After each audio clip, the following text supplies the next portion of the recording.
এই প্রবাসে নতুন যারা আসছেন তারা সহজে হাল ছাড়বেন। মনে রাখবেন, প্রবাসে যেহেতু আপনি আসছেন, আজ না হোক কাল সফল হবেন একদিন। শুধু সময়ের অপেক্ষা, একটু কষ্ট করতে হবে। সফল হওয়া যদি এত সহজ হইতো, তাহলে মানুষ ওই বাড়ি ভিটা বন্ধক রেখে এই প্রবাসে আইয়া গোলামি করতো না মানুষের। এই প্রবাসে অনেক ধনীর দুলাল পইরা আছে নিজের স্বপ্ন পূরণ করার জন্য, অথচ দেশে কিন্তু তাদের কোটি কোটি টাকা পড়ে আছে, তবুও নিজেকে সফল করার জন্য, নিজেকে প্রতিষ্ঠিত করার জন্য এই প্রবাসে পাড়ি জমায়। বুঝছেন?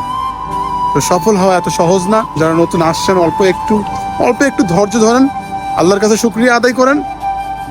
মনে রাখবেন, পৃথিবী সবার দুয়ার থেকে ঘুরে আসলে আল্লাহর দুয়ার থেকে ঘুরবেন না আপনি, আল্লাহ আপনাকে ফেরাবে না।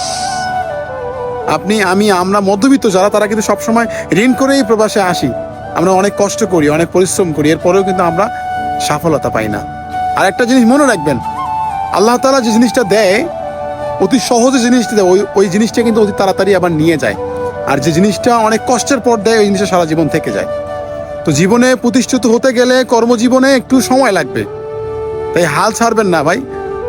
এই প্রবাসে আপনি যে পরিস্থিতিতে আছেন, আপনি যে পজিশনে আছেন, তার থেকে অন্যের দিকে তাকান, তারাও কিন্তু আপনার থেকে ভালো নেই। আসলে এভাবেই আমরা কেউ কারো জায়গা থেকে ভালো নেই। সবাই সবার জায়গা থেকে একটু না একটু সমস্যা আছেই, কোনো না কোনো প্রবলেম আছেই। তো জীবনে চলতে গেলে, হাঁটতে গেলে, সমাজে থাকতে গেলে প্রবলেম থাকবে রে ভাই। চলাফেরা, প্রতিষ্ঠিত হওয়া, স্বপ্ন পূরণ করা এত যদি সোজাই হইতো, তাহলে মানুষ এই সোনার শরীর নষ্ট কইরা মানুষের গোলামি করতো না রে ভাই। ঠিক আছে? আমার কথাগুলো একটু মনে রাখবেন ভাই। কেউ হাল ছাড়বেন, নতুন যারা আসছেন এই প্রবাসে কেউ হাল ছাড়বেন না। আমিও প্রথমে এই প্রবাসে